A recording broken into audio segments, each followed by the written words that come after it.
स्वागत है खुदाबंद की प्रेजेंस में। अपने घुटनों के भार बैठकर अपनी बाइबल को उठाओ, अंगीकार करते हुए खुदाबंद ये वचन मेरे शुद्ध रहने का आधार है, मेरे चंगे रहने का आधार है। मैं अपना ध्यान इन वचनों पे लगाता हूं, ये मेरे मुंह से निकला करेंगे। ऊंची आवाज से मांगो सब जन।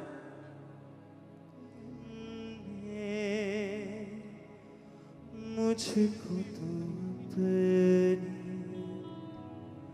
जैसा बना, सुन सकूं तेरी मैं बातों को, खोल दे कान मेरे, ऐसा बना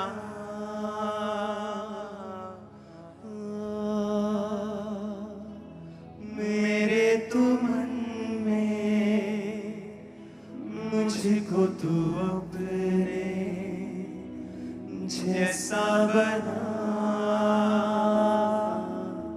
सुन सकूं तेरी मैं बातों को, खोल दे कान मेरे,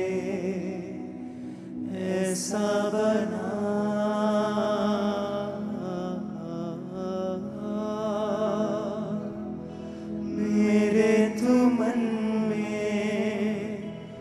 मुझको तू अपने जैसा बना। अपने हाथों को उठाओ, अपने पड़ोसी से पूछो पुराना नियम क्यों लिखा गया। जो चीज 5000 साल पहले की है, 4000 साल पहले की है, 2000 साल पहले की है, मैं उसे आज क्यों पढ़ूं? बताओ अपने पड़ोसी को क्यों पढ़ूं? नहीं बताओ। नहीं पूछना नहीं है, बताओ क्यों पढ़ूं। मालूम है क्यों पढ़ूं? क्यों पढ़ना है बताओ। परमेश्वर के दिल को, उसके काम करने के तरीकों को समझने के लिए। हमारे पास कोई तरीका नहीं है परमेश्वर से ये समझने के लिए कि उसको क्या पसंद है, क्या नापसंद है, और किस रीति के साथ परमेश्वर काम करता है। हालेलुया। आप में से कितने लोग ऐसे हैं जो किराए के मकानों में रहते हैं? चिंता मत करो, मैं भी किराए पे था थोड़े साल पहले। आ जाओ, डोंट वरी, अपना आ जाएगा। रास्ते में है उसको पांव लगे हैं, वो चल के आ रहा है तुम्हारे पास। सुनो, परमेश्वर ने इजराइलियों को बुलाया।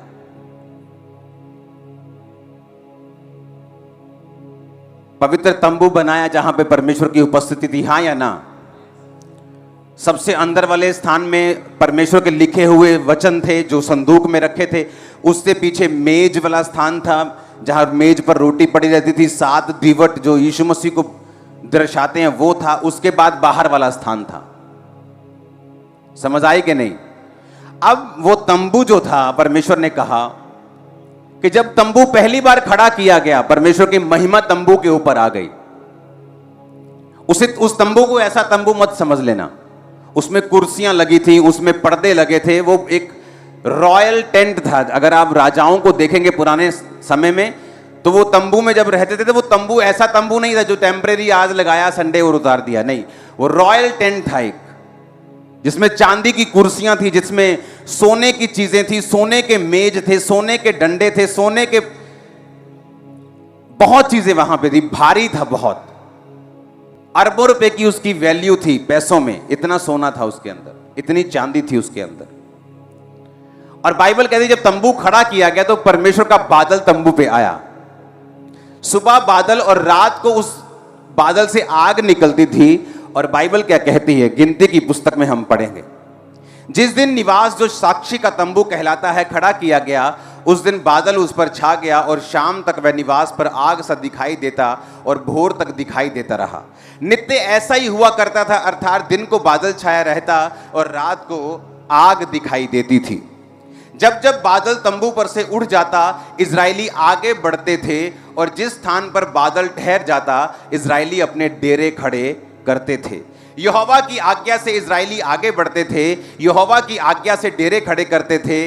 जितने दिन तक बादल निवास पर ठहरता था उतने दिन तक वो डेरे डाले पड़े रहते थे। लिखा कि बादल तंबू के ऊपर था, तो अगर बादल चलता था तो उनको निशानी होती थी कि बादल चल पड़ा, अपना तंबू पैक करो, सारा कुछ परमेश्वर के भवन का पैक करो और बादल के पीछे पीछे चलो। ओके, समझ आई कि नहीं? हम जो पक्के घरों में रहते हैं हमें इस बात की समझ नहीं, हम शायद इसको समझ नहीं पा रहे हैं कि परमेश्वर क्या कह रहा था। लाखों लोग तंबू के आसपास थे। कितने? 3 गोत्र इधर, 3 इधर, 3 इधर, 3 उधर, पूर्व पश्चिम उत्तर दक्षिण, 3-3 गोत्र। 12 गोत्रों में 20 लाख के 25 लाख के करीब जो थे वो लोग उसमें थे। लेवी जो बीच में थे तंबू के, पूर्व पश्चिम उत्तर दक्षिण में, पूर्व छोड़ के, वो अलग थे। जब जब बादल उठता था तो लेवी के 3 गोत्र, एक गोत्र परमेश्वर के संदूक को पैक करता था कपड़ों में, सोने की चीजों को, उसे कंधों पर उठाते थे, उसे किसी भी जगह पर रखने की या किसी भी गाड़ी के ऊपर, रथों के ऊपर रखने की आज्ञा नहीं थी। जो बाकी तंबू का सामान था, जो पर्दे थे, जो कुर्सियां थी, जो अलग अलग सामान तंबू के अंदर था, वो सारा गाड़ियों के ऊपर रखकर ढोया जाता था। समझ आ रही है कि नहीं? जब 25 लाख लोगों का एक देश तंबू के आसपास रहता था, समझ आ रही कि मान लो इधर तक 10-15 किलोमीटर, इधर तक 10-15, ये सारे लोग ही लोग भरे हुए हैं। और जब तंबू पर से बादल आगे चलता था तो उनको निशानी मिलती थी कि अब हमें आगे चलना है। तो लेकिन जब तंबू आगे चलता था तो इजरायली अपने डेरों को भी आगे लेके जाते थे। समझ आई कि नहीं? अब यह भी ध्यान में रखना है कि वो कोई मीटिंग अटेंड करने नहीं गए थे कि तंबू पर बादल आया, मीटिंग अटेंड की, 2-3 दिन बादल का पीछा किया, उसके बाद फिर अपने अपने पक्के घरों में आ गए। ऐसा नहीं था। इजरायली भी कहां रह रहे थे? तंबुओं में। कहां रह रहे थे? परमेश्वर का तंबू थोड़ा रॉयल टाइप का था, इजरायलियों के घर आम घरों के जैसा था, जैसे आम तंबू होते हैं। तो इमेजिन करो, अब मैंने एक भाई को अपने जैसे को खड़ा कर लिया है जो किराए पे है। तो बाइबल क्या कहती है? बाइबल कहती है कि कभी कभी बादल, उस आयत को पढ़ेंगे, 20 आयत को, कभी कभी वह बादल थोड़े दिन निवास पर रहता, तब वे यहोवा की आज्ञा से डेरे डाले पड़े रहते थे और फिर आगे बढ़ते थे। और कभी कभी बादल संध्या से भोर तक रहता और भोर को उड़ जाता था, तब वो आगे बढ़ते थे। कभी कभी रात दिन बराबर रहता और बादल उड़ जाता, तब वो आगे बढ़ते थे। बादल चाहे 2 दिन, चाहे 1 महीना, चाहे वर्ष भर, जब तक निवास पर रहता था तब तक इजरायली अपने डेरों में ही रहते थे और आगे नहीं बढ़ते थे। जब बादल आगे बढ़ता था, उड़ जाता था, तो वो आगे बढ़ते थे। आमीन। किराए के घर वाले जितने लोग मेरे भाई हैं ना, उनको एक प्रॉब्लम बहुत है, जब घर खाली करना पड़ता है यस, तो क्या करना पड़ता है? सामान को इकट्ठा करके दूसरी जगह शिफ्ट करना पड़ता है। कैसे शिफ्ट करते हैं हम उसे? गाड़ियों में अगर ज़्यादा हो तो गाड़ियों में उठा तो उसमें क्या क्या सामान है? घर के बर्तन, राशन, बेड, बिस्तरे, टिंडे पांडे, सारा कुछ है ना। अब आप ये समझो ध्यान से कि हम एक तरफ के इजरायली हो गए, बादल रुक गया यहां पे आके, आप सबने अपने अपने टेंट खड़े कर दिए। छोटे छोटे बच्चे हैं आपके, बुजुर्ग भी हैं, आपके पास राशन है, राशन तो लेके चलोगे ना, जानवर भी होंगे, दूध कहां से लोगे? वहां अमूल तो था नहीं, अमूल मक्खन आ रहा है 100 ग्राम की टिक्की, तो वो तो था नहीं। तो जानवर भी थे, बच्चे भी थे, बुजुर्ग भी थे, घर भी था, बर्तन भी थे, राशन भी था। इमेजिन करो, बाइबल कहती है सुबह वो बादल कई बार आता और शाम को फिर निकल पड़ता था। इमेजिन करो आप सुबह आए हो, किराएदार को अगर 1 साल बाद भी मकान खाली करना पड़े ना, उसको बड़ी दिक्कत होती। उसे किराए से प्रॉब्लम नहीं, वो बोलता परमेश्वर अपना घर दे दे, ये मैं बदलने के चक्कर से फ्री हो जाऊं।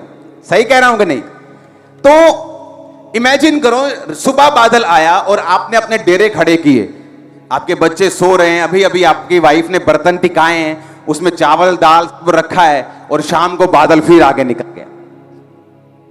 आप फिर सामान पैक कर रहे हो, फिर गधों पे लाद रहे हो, फिर बच्चों को उठा रहे हो। लिखा बादल भोर तक रहता, सुबह 4 बजे तक। 4 बजे बादल आगे बढ़ा तो इमीडिएटली उठो, बच्चों को उठाओ, बुजुर्गों को उठाओ, सामान पैक करो, जानवर कहां है लेके आओ, सब कुछ इकट्ठा करो, फिर से बर्तनों में राशन डालो और फिर से आगे बढ़ो। ऐसा मुश्किल क्यों? जब परमेश्वर को मालूम है कि इसमें छोटे छोटे बच्चे रहते हैं, बुजुर्ग रहते हैं, तो जब परमेश्वर एक जगह पे ठहर जाए तो कम से कम 3, 4, 5, 6 महीने तो वहीं रहे ना, ताकि जो तंबू खड़े किए, घर बनाया, बर्तन सजाए, फिर से पूरा पूरा एक नया घर बनाए, जानवर गाड़े, खूंटियां गाड़ गाड़ के बांधे, सब कुछ कर दिया, लेकिन लिखा कई बार बादल 2 दिन रहता और फिर आगे बढ़ता था। क्यों? पुराने नियम में जो कुछ भी लिखा है वो आज हमें सिखाने के लिए लिखा है। यीशु मसीह के जन्म के बाद करोड़ों लोग दुनिया में आए हैं, पहले इतनी पॉपुलेशन नहीं होती थी। तो परमेश्वर ने उन थोड़े लोगों में हमें सिखाया है ताकि आने वाले, अभी भी दुनिया में 800 करोड़ लोग हैं, जिसमें से 300 कुछ करोड़ परमेश्वर को मानते हैं, वो 400 करोड़ ही होंगे। सुनो मेरी बात, वो चीजें क्यों लिखी गई? ताकि आने वाले समय में जो फ्लड होगा लोगों का, उसे बताया जा सके, सिखाया जा सके और बचाया जा सके। अब एक किराएदार इस बात को समझता है, या आप भी समझेंगे कि वो फुल फैमिली वो परमेश्वर को फॉलो कर रहे थे, बच्चे, बुजुर्ग, जानवर, सभी, उनके पास जितना राशन, जितनी चीजें, सब बर्तन, घर की सारी चीज। तो परमेश्वर ने ऐसा मुश्किल काम उन्हें करने के लिए क्यों दिया? क्यों बादल 2 दिन रहता था? क्यों बादल शाम तक रहता था? कई बार बादल भोर तक रहता था, भोर को निकल जाता था आगे। एक बात याद रखना, मैं अलग बुलाहट से बुलाया गया हूं, आप अलग बुलाहट से बुलाए गए हैं, हम सब सुसमाचार सुनाने के लिए बुलाए गए हैं, लेकिन मेरे बनने का तरीका, आपके बनने का तरीका अलग है। इसलिए मेरे फिंगरप्रिंट आपके फिंगरप्रिंट से मैच नहीं करते, किसी के फिंगरप्रिंट, उंगलियों के निशान दूसरों के से मैच नहीं करते। परमेश्वर ने आपको यूनिक बनाया है। अगर आज आप शक्लें बनाने शुरू करें, 10 शक्लें बनाने के बाद 11वीं आपकी सेम मैच कर जाएगी 10 में से, आप भूल जाएंगे कि और कौन सी शक्ल बनाऊं।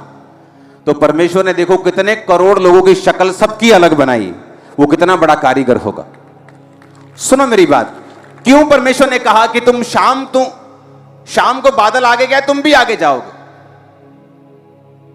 अगर मुझे मालूम है कि मैं परमेश्वर में एक ग्लोरियस काम करने के लिए बुलाया गया हूं, आपको मालूम है कि परमेश्वर ने आपको फाइनेंशियली बरकत पाने के लिए बुलाया है, आपको डॉक्टर बनने के लिए बुलाया है, जिसके द्वारा परमेश्वर बहुत से डॉक्टर्स को बचा सके, आपको एक बिजनेसमैन होने के लिए बुलाया है। सुसमाचार तो हमारी पहली बुलाहट है ही, लेकिन दूसरी भी बुलाहट है आपकी लाइफ में, जिसको परमेश्वर आपकी लाइफ में पूरा करना चाहता है। एक है परमेश्वर का दिया हुआ मकसद आपकी लाइफ में, जो परमेश्वर आपकी लाइफ में पूरा करना चाहता है। उस मकसद को पूरा करने के लिए आपको एक काम करना पड़ेगा। परमेश्वर ने कहा, आदम, मैं तुझे अकेला देख रहा हूं और तेरा अकेला रहना ठीक नहीं है, तो मैं एक ऐसा सहायक बनाऊंगा जो तेरे साथ मेल खाए। हालेलुया। तो बाइबल क्या कहती है कि परमेश्वर ने सब जानवरों को आदम के पास लेके देखा तो कोई भी आदम के साथ मैच नहीं किया। तो परमेश्वर ने क्या किया? आ जाओ एक जना। परमेश्वर ने, बाइबल कहती, आदम लिया और उसे गहरी नींद में डाल दिया। सो जा। क्या किया उसे? अगर परमेश्वर आदम को गहरी नींद में ना डालता तो आदम क्वेश्चंस करता, प्रभु आ की करी जन्ना तू आ केड़ी पसली गड्डी है, ਇਹਦੀ जगह भरेगा भी कुछ लाएगा भी इथे, मैंने दर्द तो नहीं होगी। बाइबल कहती परमेश्वर ने आदम को गहरी नींद में डाल दिया, उसकी पसली को निकाला, उसकी जगह मांस भर दिया और आदम के लिए औरत को तैयार कर दिया। आदम उठ जा भी, औरत तैयार होगी तेरी। सुनो, आज इंसान की, मर्द की सबसे बड़ी हेल्पर एक औरत है, उसकी वाइफ, उसकी मां, उसकी बहन। और इसीलिए शैतान का पहला काम होता है आपकी वाइफ से आपकी बनने ना देना। जो घर अपनी वाइफ के साथ बनती नहीं, हस्बैंड के साथ बनती नहीं, वो आधे हैं, पूरे नहीं, वो ब्रेक हो चुके, 50% अधूरे हैं। जो काम के लिए प्रभु ने उनको बुलाया है वो पा नहीं पाएंगे। अगर एक जना परमेश्वर का विरोधी हो जाए तो दूसरा 100% पा सकता है जो खुदा ने सोचा है। लेकिन छोटे छोटे मसलों में एक मन ना होना और रोज छितर पनीर की रोटी खाना और कुत्ते की तरह लड़ना, यह आपकी फैमिली को आधा करता है। बेटे को अपनी ओर कर लिया बाप ने, मां से बनने नहीं दी, मां ने बेटे को अपनी ओर कर लिया, बाप से बनने नहीं दी। अब वो बाप से पहले नहीं बनती, एक दिन शैतान मां के खिलाफ भी उसको कर देगा। बाप की वो सुनना नहीं चाहता, अब मां की सुनता नहीं, घर ब्रेक हो गए। पर अगर दोनों से बनती होगी, मां के साथ कुछ होगा बाप आ जाएगा टांग अड़ाने, बाप के साथ कुछ होगा मां आ जाएगी टांग अड़ाने, घर बचा रहेगा। तो जब आदम के अंदर से कुछ बेस्ट निकालना था जो उसकी लाइफ के लिए 100% बेनिफिशियल हो, फायदेमंद हो, परमेश्वर ने आदम को गहरी नींद में डाला। गहरी नींद सरेंडर को दर्शाती है, समर्पित होने को दर्शाती है, खुदा के सामने कंप्लीट समर्पण गहरी नींद को दर्शाती है। आपकी लाइफ में जो हवा है, सिर्फ औरत की बात मैं नहीं कर रहा हूं, जो आपकी लाइफ से परमेश्वर बेस्ट निकालना चाहता है वो कैसे निकालेगा। एक दिन मैं प्रेयर कर रहा था, परमेश्वर मुझे सबसे बड़ी चर्च होने के बावजूद भी मेरी प्रेयर क्या थी, मुझे मजा नहीं आ रहा, मुझे और बढ़ना है। मुझे सब कहते थे क्या बात है, लंगड़े चल रहे हैं। मैं कहा मुझे आगे जाना है और आगे जाना है, मुझे क्या करना है, परमेश्वर मुझे बताओ मुझे क्या करना है। रोज खुदा से प्रेयर करनी, रोज रोज रोज रोज रोज। और एक दिन मुझे महसूस होया कि मुझे यहां घर में प्रेयर नहीं करनी, मुझे बाहर जाके प्रेयर करनी। मैंने गाड़ी उठाई, अपने लोगों को लिया, ड्राइवर लिया और मैं चला गया हिमाचल के बॉर्डर की तरफ। मैं कहीं गया तो वहां खड्ड थी एक नीचे, मैंने कहा यहीं रोक, और नीचे मैं खड्ड में उतर गया। मेरी टीम थोड़ी दूर तक आई, उसके बाद मैं नीचे खड्ड में चला गया जहां जानवर बहुत होते हैं।